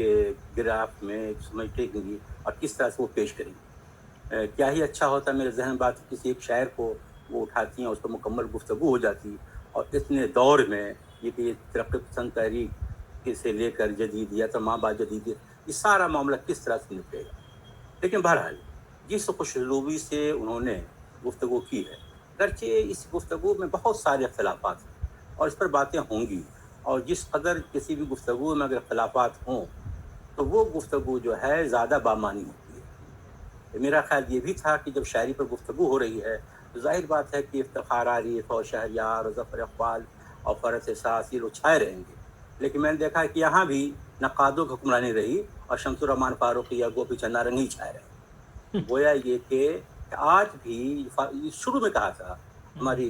فوزیہ صاحبہ نے کہ صاحب ایسا ہے کہ شروع میں حالی اور آزاد ہیں جو بھی ہیں، یہ بعد میں جو بھی لوگ ہیں، کہ یہ جو ہے تخلیق کار جو ہے وہ نقادوں کی حکمرانی تھی، تخلیق کار پیچھے چل رہا تھا. اور آج بھی ہمیں لگتا ہے کہ ہم جو لکھنے پڑھنے والے لوگ ہیں، ہمارے اوپر جو ہے ان لوگوں کی حکمرانی ہے اور ہم اپنے طور پر نہیں سوچ رہے ہیں. ہاں یہ ضرور ہے کہ جب تحریکات کی بات آئے گی تو یہ ترقی پسند تحریک کی بات ہوگی، جدیدیت کی بات ہوگی، ماں بعد جدیدیت کی بات ہوگی. ہاں یہ بھی صحیح ہے کہ ہم میں سے ہر ایک کا ذہن کسی نہ کسی طور پر بنا ہوا ہوتا ہے کہ ہمیں اسی فریم ورک میں گفتگو کرنا ہے، ہمیں اسی طرح سے سوچنا ہے اور اپنے سوچنے کے دائرے کو محدود رکھنا ہے. لیکن اگر ہم اس کو اور اوپن کر کے سوچیں گے تو ہمیں محسوس ہوگا کہ جدیدیت کہاں پر ختم ہوتی ہے. اگر نہیں ختم ہوتی ہے تو ماں بعد جدید کا نام کیوں لیا جاتا ہے، اس کا دور کیوں شروع ہوتا ہے اور ہماری شعراء کیوں ہمارے سامنے آتے ہیں. ایک مسئلہ اور ہمارے سامنے آیا، میں بالکل واضح کر دوں، اس میں اختلافات بھی آ رہے تھے. ہندوستان اور پاکستان کا ادب، زبان ایک ہے، ادب ایک ہے، مسائل بالکل مختلف ہیں. میں فوزیہ فاروقی سے اتفاق کرتی ہوں کہ آج ہم ہندوستان میں اقلیت میں ہیں، وہ اکثریت ہیں.